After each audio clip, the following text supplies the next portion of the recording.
oremos juntos a Dios y empecemos la enseñanza en vivo. Padre, te agradecemos en esta mañana por la posibilidad hermosa que tenemos de abrir tu palabra.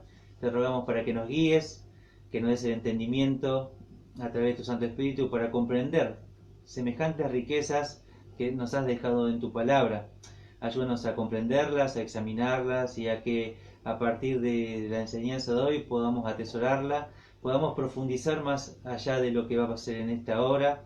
Gracias te damos por todo, te pedimos que puedas bendecir a toda aquella persona que está viendo esta transmisión, que puedas bendecir su vida, su familia, su hogar y que por sobre todas las cosas puedan conocerte y crecer en ti. Gracias te damos por todo, en el nombre de Jesús. Amén. Bueno, en esta mañana vamos a tener una enseñanza que salió de la carta de los Gálatas. Veníamos en el capítulo 5, versículo 13 al 15, y nos encontramos con una realidad de una expresión que se iba a repetir en dos oportunidades, unos a otros. Y fue, digamos, una enseñanza que comenzamos el domingo pasado y que sabía que no íbamos a lograr abarcar todo, íbamos a empezar a continuarlo, ¿sí? Vamos a empezarlo simplemente y continuarlo en este estudio. Por eso es que esto es un paréntesis a la enseñanza de los Gálatas, y creo que unos a otros es una enseñanza que puede bendecir mucho a nuestra iglesia y a las iglesias.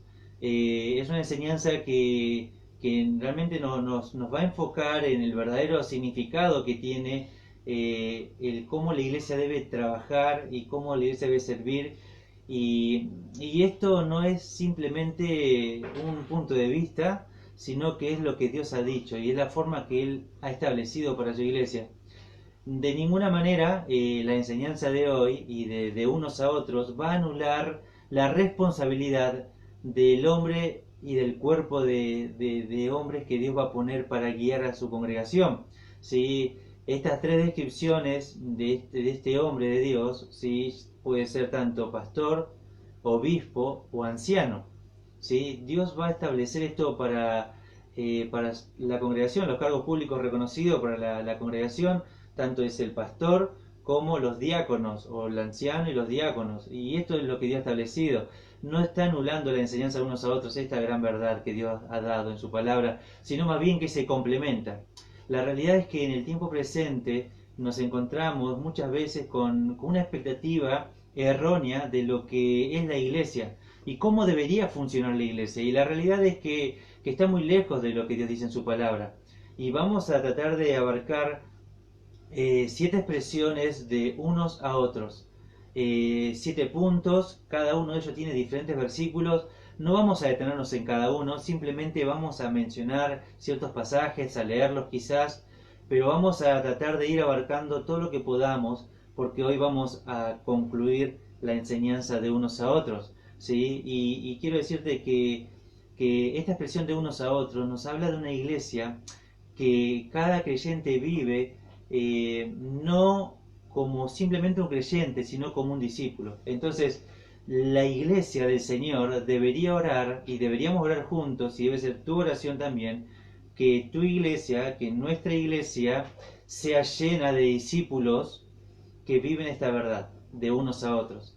¿Sí? El creyente es aquel que simplemente escucha la enseñanza dominical y participa de algún culto, y que vive una vida que está dentro de todo cerca del Señor, pero hasta ahí nomás, y que vive su vida y que se olvida de unos a otros y de renunciar a muchas cosas que él quiere y que tendría que entregarle al Señor, y las contiene para sí.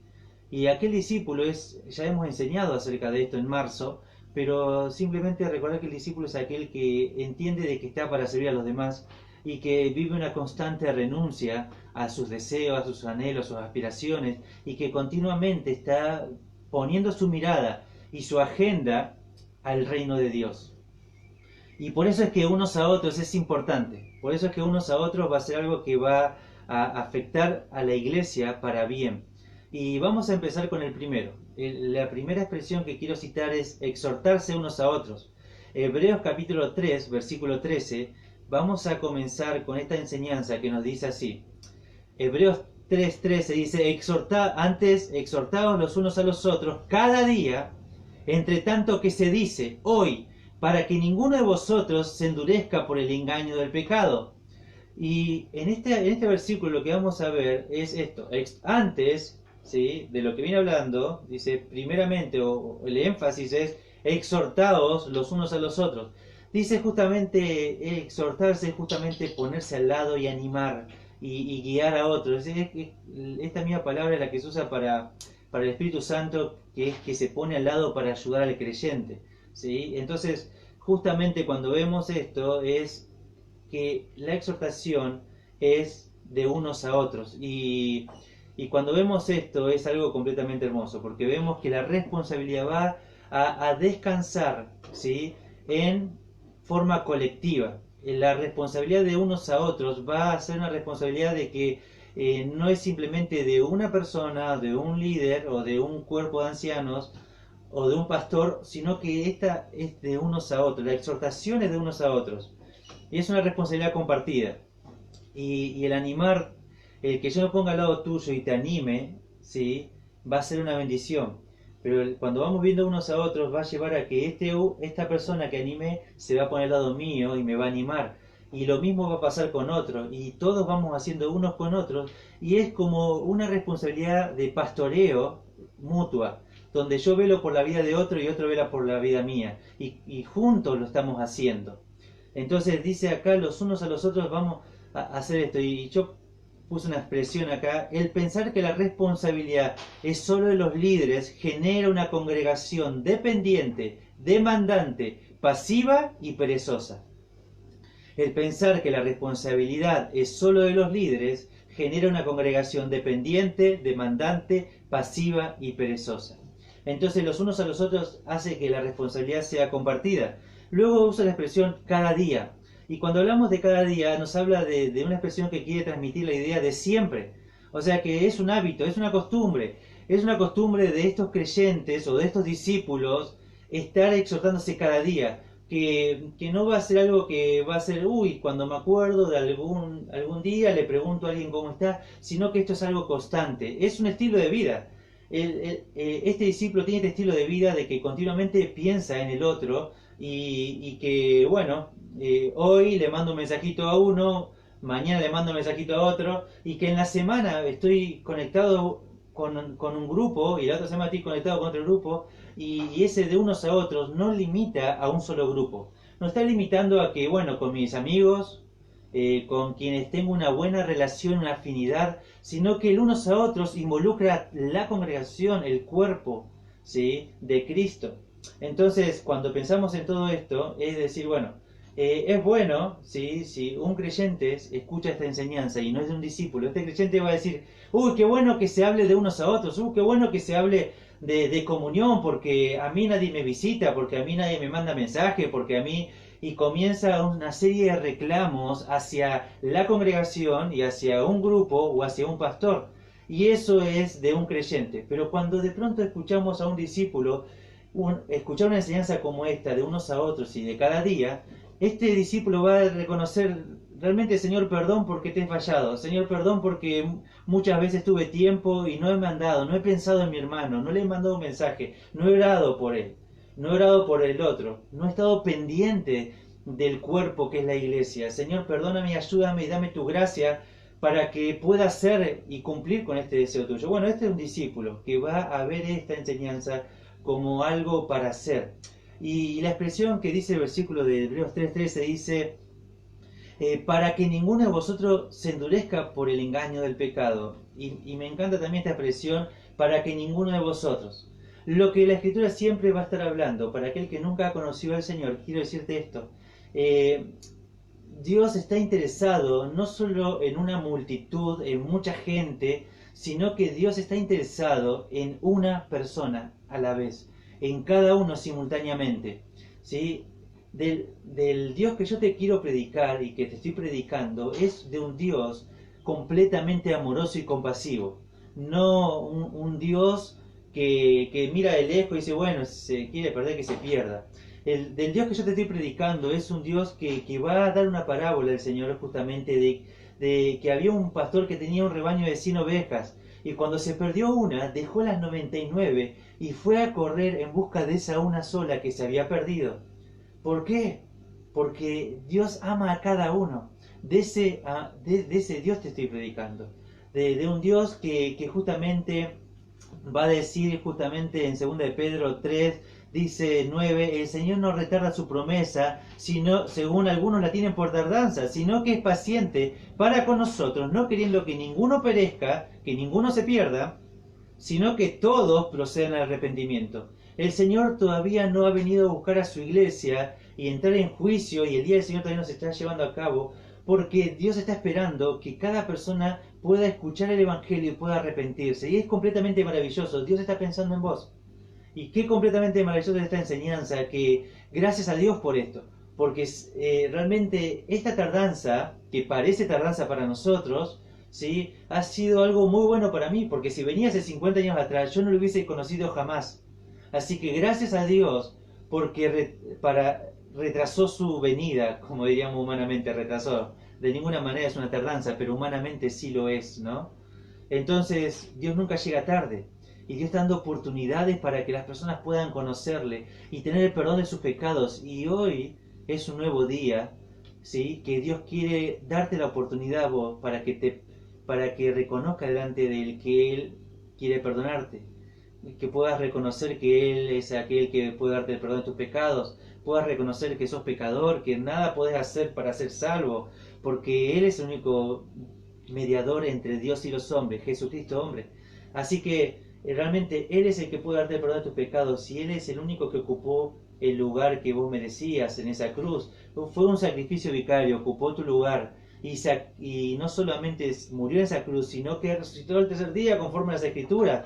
Y que es un Dios vivo el que te predico, no es un Dios muerto que está colgado en una cruz, en un madero, sino que te hablo de un Dios vivo, un Dios que tiene poder para perdonarte y limpiarte de todos tus pecados, y lo puede hacer hoy. Por eso justamente, cuando nosotros miramos todo esto, nos maravillamos. En Isaías 53 dice, todos nos descarguemos como ovejas, cada cual se apartó por su camino, mas Jehová cargó en él, o sea, en Cristo, el pecado de todos nosotros, y eso es lo que Él ha hecho. Si vos creés en el Hijo puede darte la vida eterna. Seguí escuchando las enseñanzas porque es completamente maravilloso este Dios que te estoy hablando.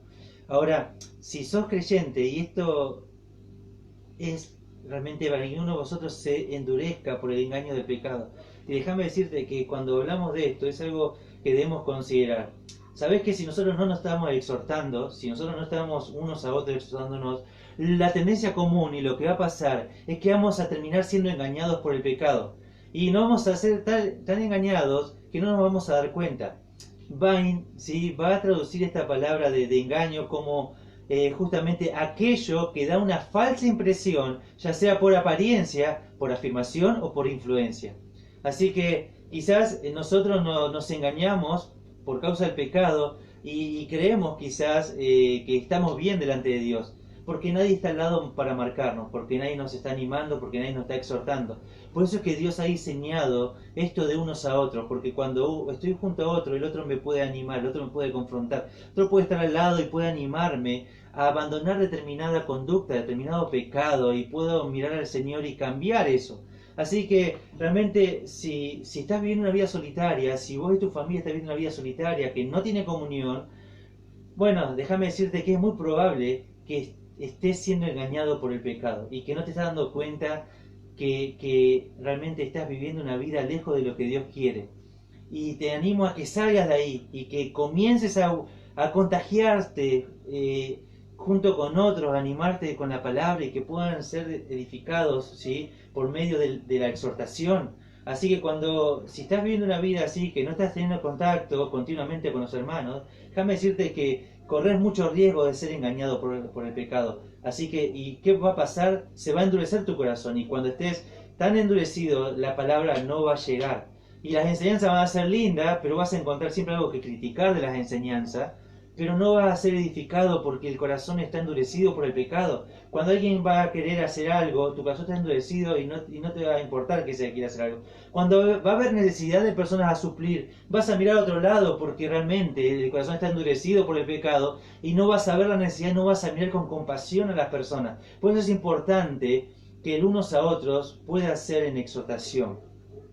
Ahora, Colosenses 3:16 dice, la palabra de Cristo mora en abundancia en vosotros, enseñándoos y exhortándoos unos a otros en toda sabiduría, cantando con gracia en vuestros corazones al Señor con salmos e himnos y cánticos espirituales. Colosenses 3:16 nos va a hablar de que la enseñanza y la exhortación tienen que ser unos a otros y que esta palabra tiene que morar en abundancia, tiene que estar repleto nuestro corazón de todo esto. Así que cuando nuestro corazón está repleto de todo esto, es como un vaso, ¿sí?, que está lleno, rebalsando, y cuando vas caminando se va rebalsando por cualquier lado, vas salpicando a otros y vas saciando la sed de otros. Así que cuando pensamos en esto, es algo como el creyente está tan lleno de la palabra, tan lleno de la escritura, que es inevitable que comience a hablar de ellos. Podemos resumir con la expresión de la abundancia del corazón habla de la boca, ¿sí? Estamos tan llenos de la palabra que comenzamos a hablar de la palabra unos a otros. Y eso se transmite en enseñanza, se transmite en exhortación, y eso hace que una iglesia pueda crecer y que esto pueda ser algo completamente maravilloso. Ahora, ese es el deseo de la Escritura, ¿no? La palabra de Cristo mora en abundancia en vosotros. Y es un desafío que continuamente tenemos que tener. Y cuando de pronto nos encontramos, ¿sí?, con algo así, somos confrontados a crecer y a cambiar. Porque cuando nosotros estamos hablando continuamente de cuando nos vemos, cuando hablamos y charlamos acerca de cosas, y si las conversaciones siempre son de lo mismo, ya sea de cosas terrenales como el trabajo, como la casa, como las responsabilidades en el hogar, ya sea con cualquier cosa de la economía, con la profesión, con el estudio y la carrera, si siempre estamos hablando únicamente de esto, pone en evidencia lo que hay en nuestro corazón. Si siempre hablamos de esto, es porque está lleno de eso y no de la palabra. Tiene que haber conversaciones donde la palabra tiene que morar, porque si no, estamos lejos de vivir como la Escritura nos desafía. Ahora, puse acá, una iglesia como la que Pablo está hablando no depende para nutrirse únicamente de la enseñanza dominical, sino que cada discípulo es un constante descubridor de las inescrutables riquezas de la palabra. Y cuando encontramos esto, wow, tenemos muchísimos tesoros para encontrar acá en la Escritura, tantas enseñanzas que para encontrarlas hay que profundizar en el estudio de la Escritura, y cuando nos encontramos con esto, nos encontramos con una verdad que solamente la hemos encontrado solo, sin que alguien nos enseñe, y nos sentimos con la sensación de como si fuera que hubiésemos descubierto América, ¿no? Como que, wow, mirá esta enseñanza. Y cuando tengo esta emoción, este gozo de la palabra, me veo con otro y le cuento, y cuando esa persona no ha tenido mucho de estar gozándose en la palabra, va a decir, ah, sí, yo ya lo sabía eso. No es nada nuevo para mí. Pero cuando esa persona que escucha está llena de la palabra, al igual que el que le está contando, la reacción es, sí, wow, a mí me pasó lo mismo cuando yo estuve con tal cosa, completamente. Y nos gozamos y nos animamos y nos enseñamos con la palabra. Así que Colosenses 3:16 nos dice esto. Primera a los Tesalonicenses 4:18 dice, por tanto alentaos los unos a los otros con esta palabra. Está hablando acerca del capítulo 4, de que el Señor estaba por llevar a su iglesia, ¿sí?, en lo que conocemos como el arrebatamiento, y de pronto dice, bueno, pero hay algunos que ya partieron antes a la presencia del Señor y se nos adelantaron, bueno, ellos van a estar primero, y luego nosotros vamos a estar ahí. Así que, como esto es algo real, tenemos que alentarnos nosotros, tenemos que animarnos, no nos tenemos que desanimar. Primero a los Tesalonicenses capítulo 5, versículo 11 dice, por lo cual, animados unos a otros y edificados unos a otros, así como lo hacéis. Y es completamente maravilloso ver que en el capítulo 5 va a estar diciendo que se animen y se edifiquen unos a otros. Y esto es algo colectivo, algo que tiene que pasar. Y dice, así como lo hacéis. Y me encanta eso porque dice, así como lo hacéis. ¿Qué es lo que está diciendo Pablo? ¿Qué es lo que está reconociendo esta iglesia en Tesalónica? Que ellos ya lo estaban haciendo. Ahora, si recuerdan que estuvimos enseñando esta carta, Pablo sale de Tesalónica y casi inmediatamente envía esta primera carta. Casi inmediatamente. O sea, que esta iglesia no tenía líderes, No tenía personas, no estaba establecida, no tenía ancianos, no tenía nada. Sí, había ciertas personas que tenían cierto trabajo y cierto reconocimiento que estaban haciendo, pero no tenían personas preparadas, competentes para poder guiar a la congregación. Y eso no fue un impedimento para que la iglesia creciera. Si vemos el capítulo 1, vemos que una iglesia ha sido un ejemplo para muchas de alrededor, que habían impactado con el testimonio, y todo eso había sido porque se habían contagiado unos a otros, porque vivieron esto unos a otros, de animarse, de edificarse unos a otros. ¿Ves? Para que una iglesia pueda crecer, pueda tener un impacto como la iglesia en Tesalónica, no necesita de los líderes, no necesita de los ancianos, no necesita de los diáconos, necesita de vivir esta expresión de unos a otros. Y cuando esto lo vive, el impacto se multiplica, esto crece. Y la iglesia crece, ¿sí? Porque no depende de un grupito de personas, sino que esta responsabilidad es compartida y es colectiva y es de unos a otros. Como dije al principio, no estoy desacreditando el rol que Dios le ha dado a pastores y a diáconos, sino que la Escritura nos desafía a que una verdad no anula la otra, sino que esto se complementa. Hebreos 10, 24 y 25 dice: considerémonos unos a otros para estimularnos al amor y las buenas obras, no dejando de congregarnos como algunos tienen por costumbre, sino exhortándonos y tanto más cuanto ves que aquel día se acerca. Y acá lo que está diciendo en Hebreos, capítulo 10, versículos 24 y 25, nos va a decir que esta expresión de considerarnos es, justamente la palabra esta de considerarse, es estén dirigiendo su mente completamente hacia otro, ¿sí? O sea, pongan su mente en otro. O sea, que el desafío de la Escritura es que nuestra mente no esté dirigida continuamente a cosas terrenales, sino que nuestra mente esté completamente dirigida hacia mis hermanos, hacia mi prójimo, hacia la iglesia. Y que yo dirijo toda mi mente, mis pensamientos. Uy, ¿cómo está mi hermano? Uy, ¿cómo está esta semana? Uy, no le pregunté un motivo de oración. Uy, y estoy pensando, estoy dirigiendo. ¿Tendrá para comer hoy? Sé que no está trabajando y estoy dirigiendo mi mente uno hacia otro, ¿sí? Hacia allá, el otro hacia mí, yo hacia el otro, y así, y es algo continuamente. Y cuando dirigimos nuestra mente para, dice, estimularnos, ¿sí? Al amor y a las buenas obras. Y es algo, cuando miramos esto, vemos que el desafío es que yo voy a estimular a mi hermano al amor, a que mi hermano ame, a que pueda experimentar, a que pueda disfrutar de mi parte el amor, y que yo estoy pensando en él, y que esto es un amor fraternal, y que no es un amor fingido, sino que es un amor que Dios depositó en mí, así que es un amor que yo voy a transmitirlo hacia otros, y que lo voy a hacer práctico, y que voy a estar pensando en él. Ahora, cuando yo hago estas cosas, estoy animándolo a que viva el amor. Y cuando vive el amor y cuando lo experimenta, ese amor se transmite inmediatamente en acción. Porque el amor de la Escritura sí es un amor que continuamente se transmite en acción. No es un amor que simplemente, yo amo y muchos corazoncitos. ¿Sí? No, es un amor práctico y que se demuestra continuamente y que renuncia a lo suyo, que no es egoísta y demás.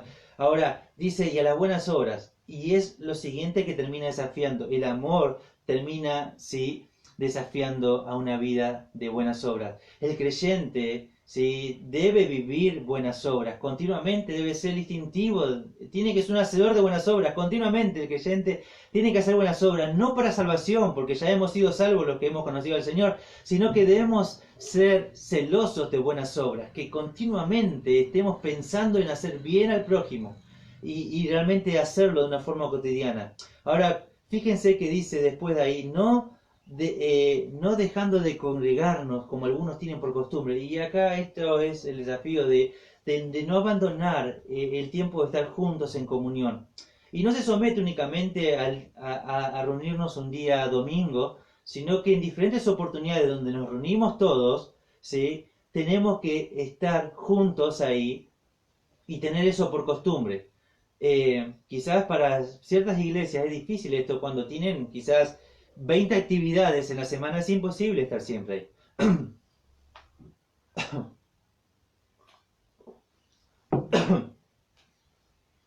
Es imposible hacerlo, pero cuando la iglesia tiene determinadas actividades y son pocas, hay una realidad. Los hermanos pueden estar juntos y pueden cumplir todo esto.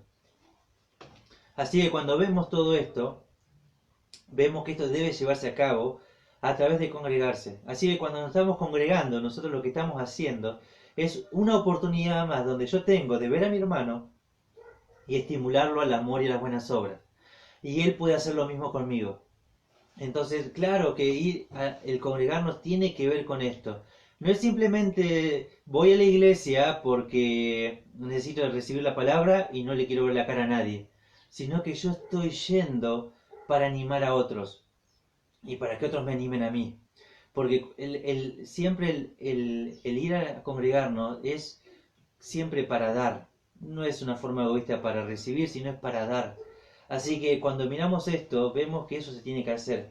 Inmediatamente se pasa el tiempo de cuarentena. Nosotros lo que tenemos que hacer es estar juntos, estar en comunión, reunirnos, el congregarnos juntos. Hay personas que el congregarse lo suspenden por un cumpleaños y es habitual y faltan como 5 veces porque tiene un aniversario, porque tiene un cumpleaños, porque tiene fulano de tal, porque le viene en visita. Permitime decirte algo. Eso es algo que está yendo en contra de lo que Dios quiere para cada uno de sus hijos, que puedan reunirse y pueda ser un tiempo sagrado el estar juntos. Y eso no se negocia. Puede pasar alguna situación extraordinaria y se entiende, pero no puede ser un hábito y no puede ser una costumbre como algunos lo tienen. Que no sea tu caso, que no sea mi caso. ¿Sí? Que eso no es ser religioso, eso no es ser legalista, eso es ser bíblico, eso es ser creyente, eso es ser discípulo. Ahora, continúo diciendo justamente, el punto número 2 es hospedarse unos a otros. Romanos capítulo 15, versículo 7 dice así: por tanto recibió los unos a los otros como también Cristo nos recibió para gloria de Dios. Y Romanos 15, 7 y después 1 Pedro 4, 9 dice: hospedados los unos a los otros sin murmuraciones. Así que el desafío es a hospedarse. Pero lo que hay que entender acá cuando hablamos de hospedarse, sí, es que el contexto en el que se está escribiendo ¿sí? El Nuevo Testamento, lo que estaba pasando es que la iglesia estaba siendo perseguida en determinados lugares, así que estos cristianos perdían sus cosas, perdían todo lo que tenían por causa del nombre. También tenemos que había una gran obra misionera donde salían de un lugar a otros, había personas que iban a servir y personas que estaban yendo como profetas, enseñadores, predicadores, ¿sí? Apóstoles, iban de un lado hacia otro. Así que cuando se encontraban, sí era lógico que las personas tenían que hospedar. Sí, eran personas que habían salido por causa del nombre y que no tenían quizás todos los medios para poder hacerlo. Y se habían perdido todas sus cosas, aún sus casas, no tenían nada. Así que de pronto, cuando estaban yendo por un lugar, qué mejor forma de mostrar el amor que hospedándolo en la casa. Entonces, cuando era algo cotidiano esto pasaba. No era bajo ninguna circunstancia la idea de, bueno, ahora que tenemos casa y no hay ningún problema, ¿sí? No estoy hablando de tiempo de cuarentena, sino de un tiempo normal, ¿sí? Donde, bueno, hoy yo me quedo en tu casa, vos mañana te quedas en la mía. No es esa la idea.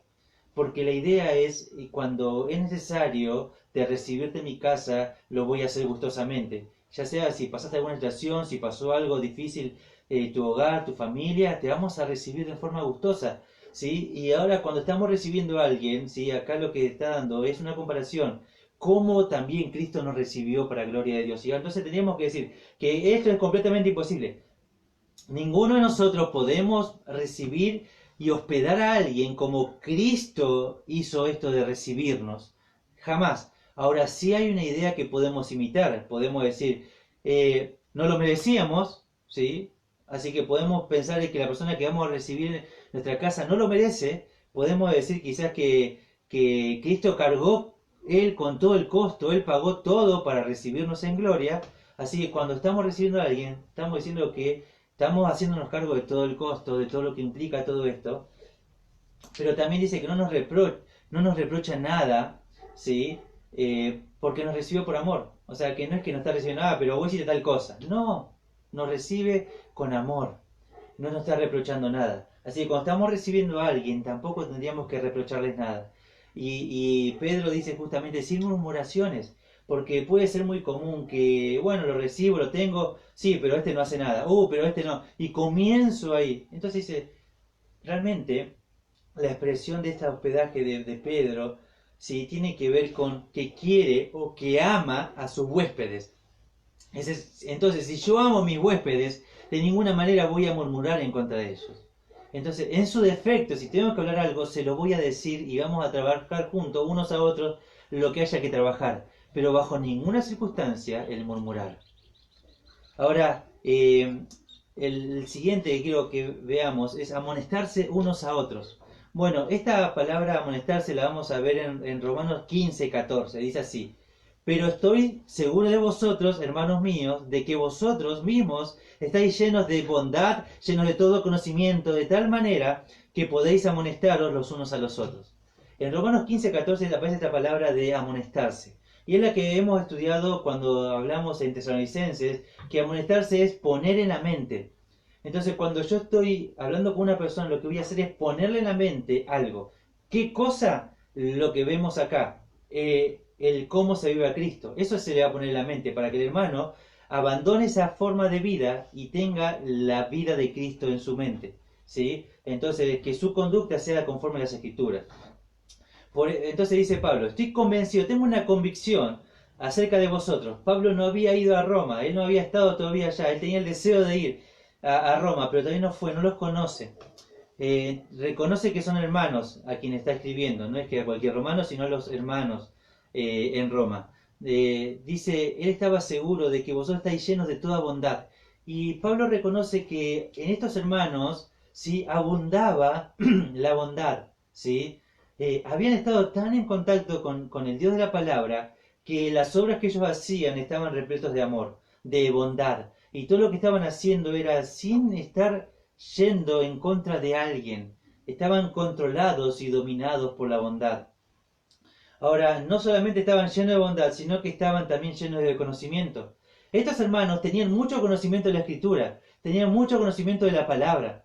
Ellos evidentemente estaban gastando mucho tiempo en el estudio de la palabra y eran estudiosos y evidentemente conocían la Escritura. Entonces Pablo dice, bueno, hay dos cosas. Yo sé de ustedes que están llenos de bondad, pero también sé que están llenos de conocimiento. Ahora, esto los hace competentes, esto los capacita para hacer algo.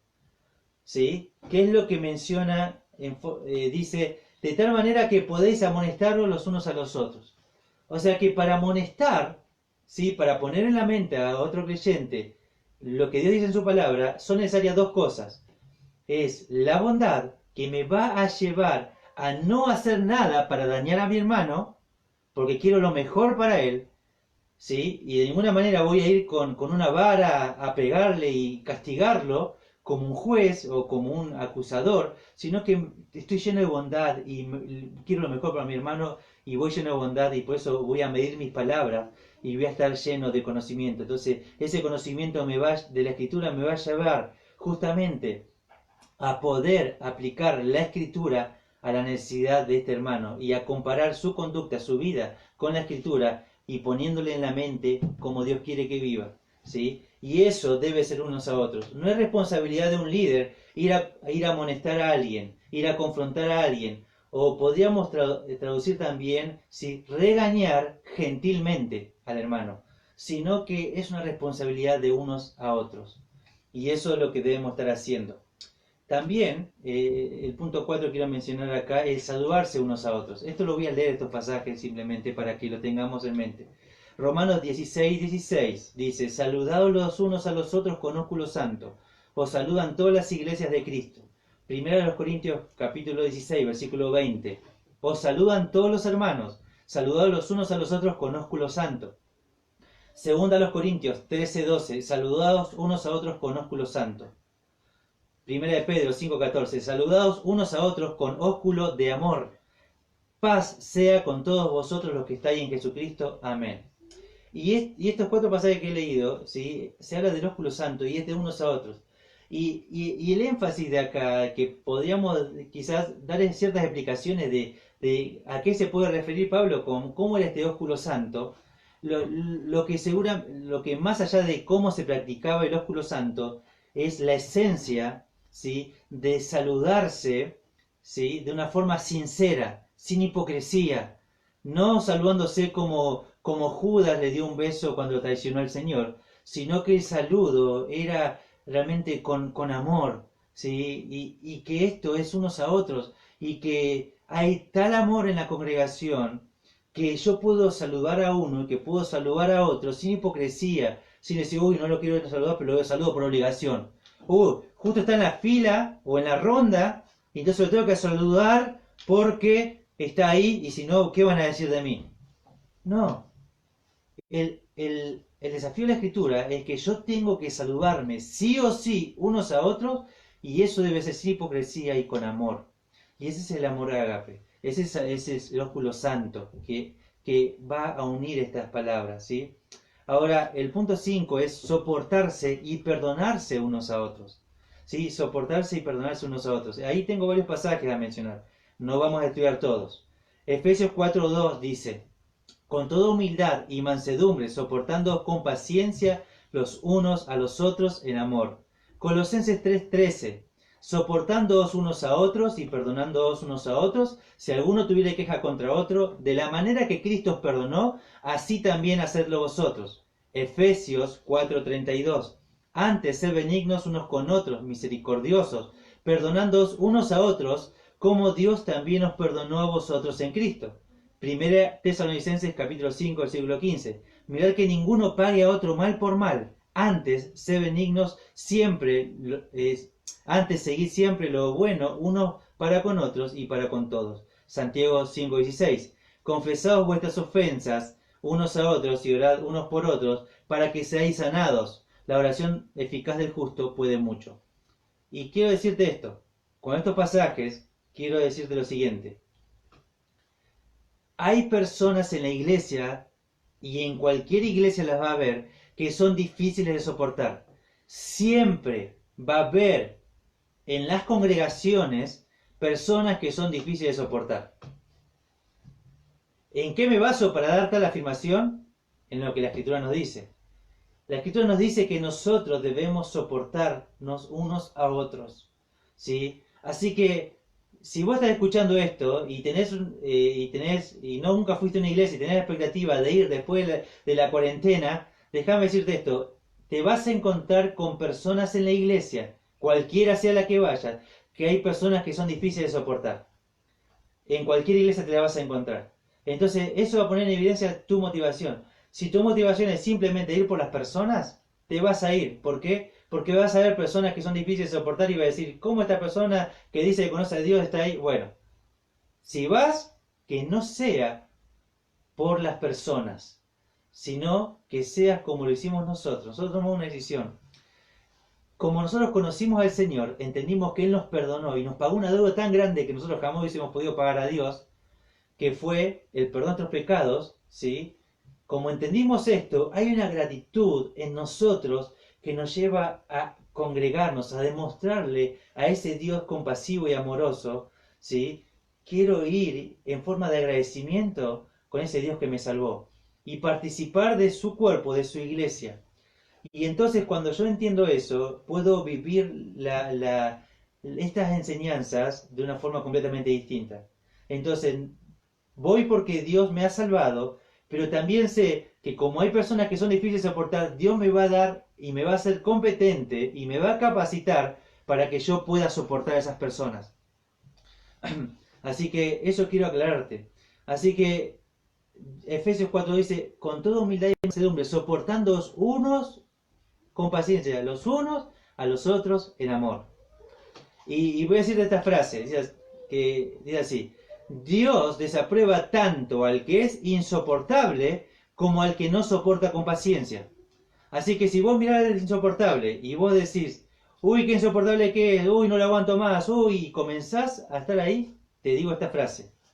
Dios desaprueba tanto al que es insoportable como al que no soporta con paciencia. Porque también vos y yo, si no soportamos, estamos desobedeciendo lo que Dios dice en su palabra. El desafío de la Escritura a que yo tengo que soportar con paciencia, los unos a los otros.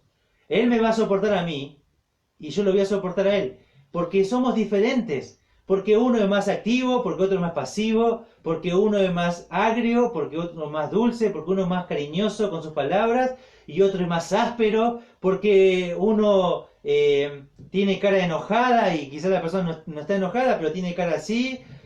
Bueno, trabajará en eso, pero mientras tanto hay que soportarla con amor y con paciencia.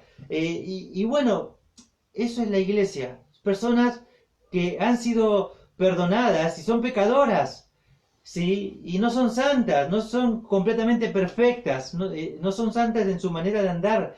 Es un desafío constante, pero cuesta y es un proceso. Entonces debemos soportarnos justamente con paciencia. Y Colosenses 3:13 dice soportándonos unos a otros y perdonándonos unos a otros. Porque de pronto cuando uno va viviendo todo esto, uno tiene que entender de que el perdón es vital en las relaciones. Si yo no tengo perdón en las relaciones, no puedo tener relaciones sanas. Yo siempre tengo que estar perdonando. Así como Dios no solo me perdonó un momento, sino continuamente me perdona, ¿sí? Por medio de la confesión, ¿sí? Continuamente es un ejercicio que Dios me está perdonando continuamente también. Así yo también, de la manera que Cristo me perdonó, yo tengo que perdonar a otros. En un momento tengo que perdonar, pero continuamente tengo que estar perdonando. Y es un ejercicio, es algo constante. Pedro le preguntó al Señor, ¿cuántas veces tengo que perdonar? ¿Sí? Eh, ¿Será 7 veces? Y eso dice 70 veces 7. O sea, continuamente tenemos que estar perdonando. No nos alcanza la vida para estar perdonando continuamente. ¿Sí? Así que esto es algo que debemos hacer. Es un ejercicio. Así que si digamos, hay que soportar y perdonar. Si esto no es algo cotidiano en un matrimonio, este matrimonio no tiene mucho tiempo que va a durar. Va a quebrarse y va a terminar en un divorcio, quizás en los años, porque se necesita de el soportarse y el perdonarse continuamente. ¿Sí? No se puede estar sacando en cara continuamente las cosas. No, porque vos me dijiste, porque vos hiciste, porque vos me miraste y de pronto sacándose en cara. Y se vive un ambiente áspero y tenso en hogares, quizás en tiempos como este de cuarentena, donde estamos mucho tiempo juntos y debemos continuamente estar soportando y perdonando. Y de pronto hijos que nunca han perdonado cosas por más graves que hayan sido hechas por sus padres, hijos que no perdonan a sus padres, y es algo que lastima su propia vida y no se está dando cuenta, y hermanos que no se hablan porque uno le hizo algo hace mucho tiempo atrás, y porque uno le hizo otra cosa, o porque uno le dijo tal cosa, y se alejan, no por la distancia, sino que se alejan en el corazón y eso es completamente lamentable porque esta persona no está soportando y no está perdonando. Ahora, puse acá una frase que escribí, dice así, nunca lo que te hayan hecho se compara con el sufrimiento que Jesucristo tuvo que sufrir por vos. Y si el dolor tuyo lo quisieras comparar con el sufrimiento de Cristo, aún así, el ejemplo es Padre, perdónalos porque no saben lo que hacen. Aún el Señor cuando estuvo en la misma cruz pagando el pecado de todos nosotros, ahí mismo estaba mirando a la multitud y al mundo entero con completa compasión pidiendo que le perdonara. ¡Wow! ¿Cómo nosotros no vamos a perdonar a otros? Si somos desafiados a seguir sus pisadas. Claro, que uno puede decir, bueno, no es lo mismo no querer perdonar que no poder perdonar. ¿Sí? Nosotros podemos perdonar porque Dios ha depositado el amor suyo en nosotros. ¿Sí? Así que podemos perdonar. Ahora que no queramos perdonar es otro tema. Y si no queremos perdonar, nos volvemos prisioneros de sentimientos negativos. Y quizás puedo mencionar odio, resentimiento, venganza, ira, raíz de amargura. Y realmente eso completamente daña a la persona que no perdona y jamás puede disfrutar de la libertad que Cristo le habla en la Escritura, porque vive completamente prisionero de todos sus sentimientos y no disfruta de la vida, y vive una vida apagada, y vive una vida oscura internamente, porque es prisionero de su propio pecado. ¿Sí? Quizás la persona haya sufrido por cosas que pasaron en un pasado, pero de pronto la realidad que va a tener esta persona es que eso que pasó en el pasado la afecta hasta el tiempo presente, ¿sí? Y si eso no va a perdonarlo, lo va a hacer prisionera toda su vida y no va a disfrutar nunca de una vida plena. Y es completamente triste que esto pueda estar pasando quizás con vos. El desafío de la escritura es que perdones, que aprendas a liberar y que comiences a perdonar a las personas, porque de esa manera vas a comenzar a vivir lo que la escritura te habla y vas a comenzar a disfrutar que Dios llena tu vida y vas a comenzar a disfrutar algo que jamás habías experimentado, el perdón, la llenura de Dios, y vas a comenzar a tener vida y vida en abundancia porque le vas a permitir a Dios que obre en tu vida.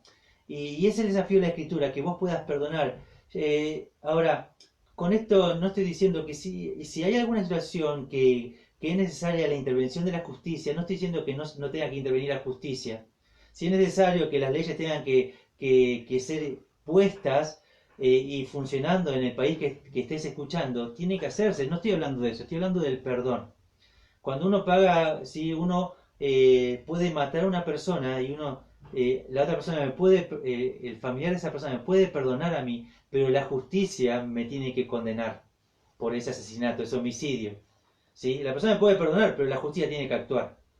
Entonces, más allá de cómo se puede hacer el caso, si de una situación extrema, sí, pero en situaciones cotidianas el perdón tiene que ser constante y continuamente tiene que estar.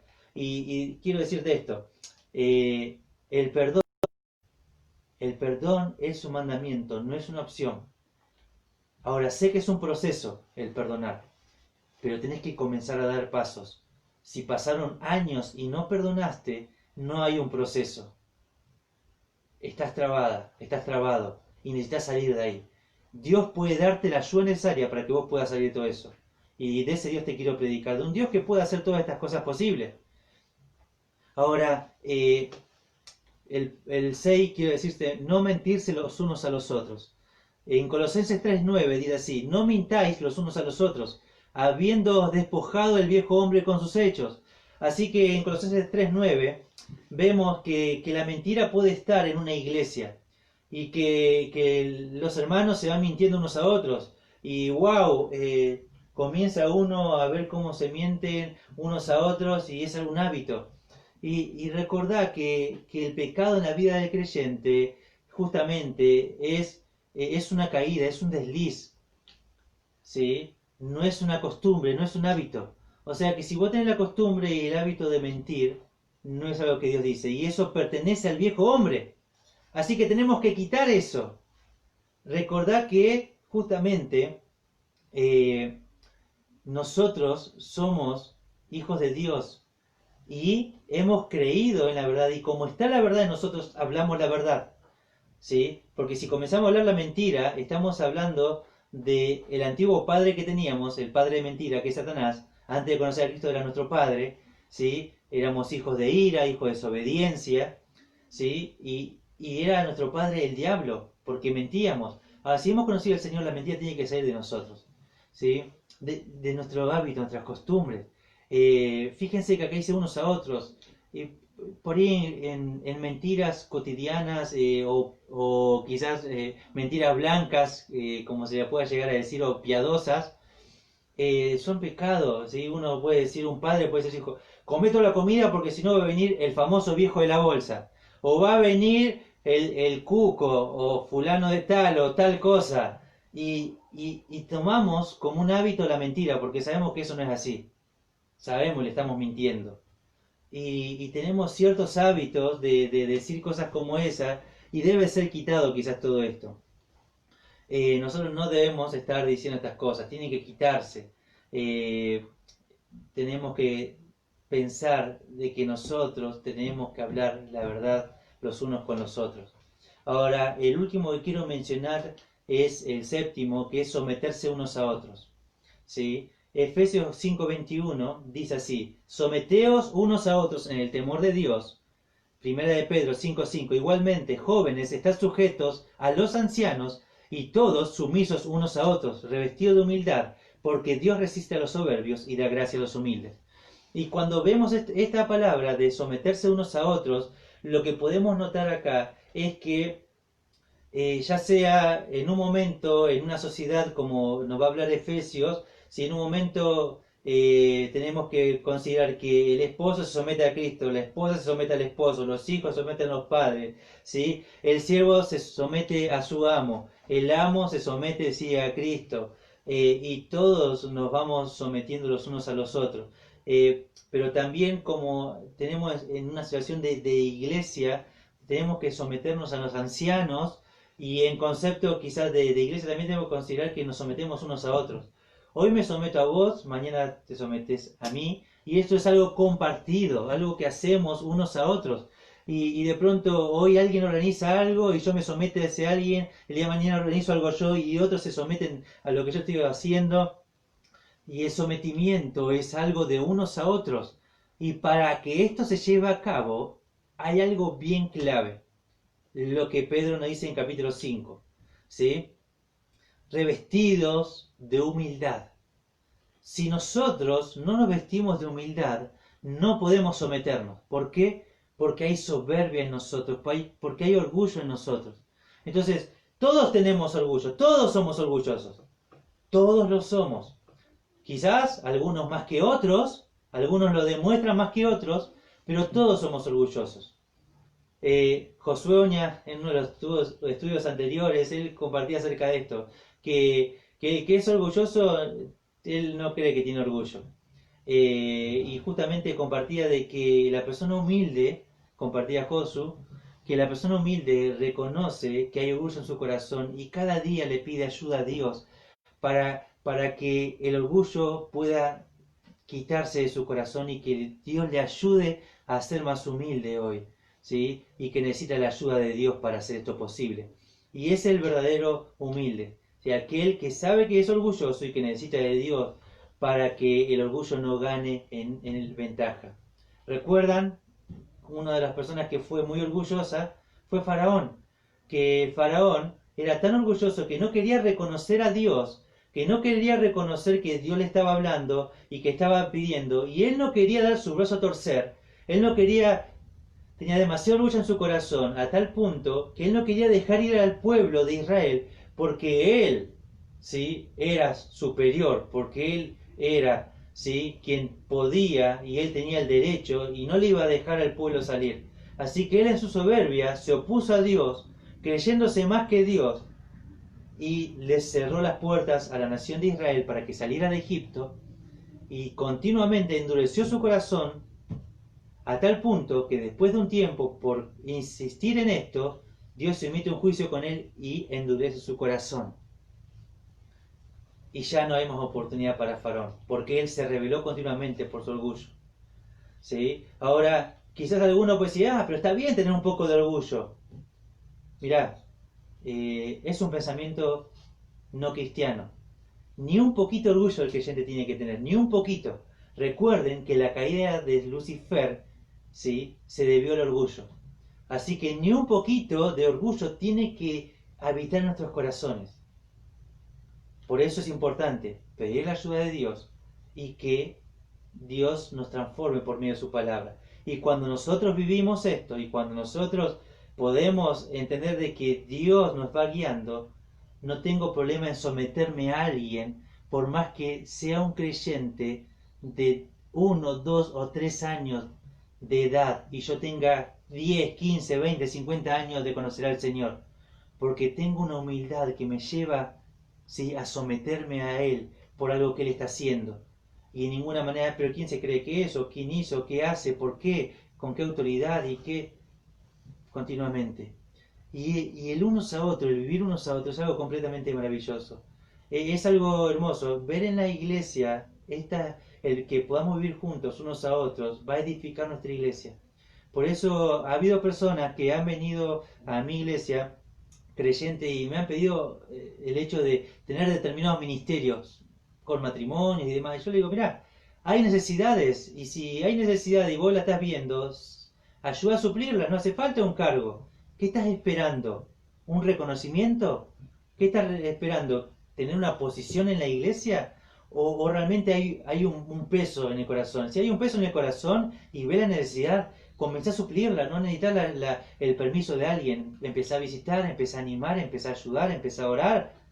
Ahora, cuando comenzamos, alguien quiere comenzar a servir unos a otros. Justo en la semana, la otra semana uno quería comenzar a hacer las compras unos por otros, otro dice, bueno, quiero hacer un videito para ayudar a hacer virar las cosas. Bueno, háganse, amén. Otro dice, quiero hacer tal cosa y para bendecir, bueno, hacelo. Pero no buscando cargos, no buscando posiciones, no buscando ministerio. El servirse unos a otros es lo que debemos hacer como congregaciones. Y cuando comenzamos a hacer esto, y cuando nos comenzamos a animar, cuando nos comenzamos a contagiar, cuando nos comenzamos a exhortar, a enseñar, a someternos, a hospedarnos, a saludarnos, cuando comenzamos a hacer todas estas cosas unos a otros, la iglesia va a crecer a mayor escala y va a lograr, ¿sí?, llegar a personas y a bendecir y tener un ministerio completamente impactante, porque estamos viviendo lo que la Escritura nos dice, unos a otros. Y bajo ninguna circunstancia esta enseñanza desliga de la responsabilidad de los pastores, de ninguna manera. Pero la responsabilidad es compartida de la iglesia. No te dejes influenciar por falsas expectativas humanas de personas demandantes que están sentadas perezosas ahí esperando que todo suceda y no hacen nada, ¿sí? Dejalos que hagan eso. Vos tomá estas enseñanzas y vivirlas conforme a lo que Dios quiere para tu vida. Vamos a orar para terminar. Padre, te agradecemos por tu palabra. Gracias te damos porque realmente a través de tu palabra podemos nosotros encontrar completas verdades que nos ayudan a crecer. Y esta expresión unos a otros, cuánto bien nos hace, Señor.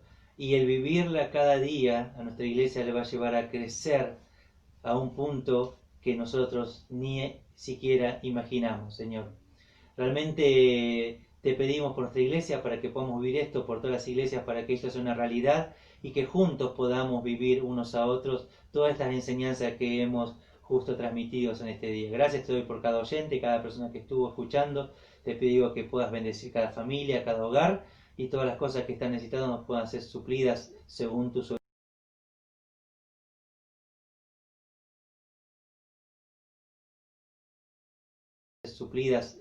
tu soberana voluntad, Señor. Haznos parte involúcranos en necesidades que podamos ayudar y bendecir a vidas también. Gracias te damos por todo, en nombre de Jesús. Amén.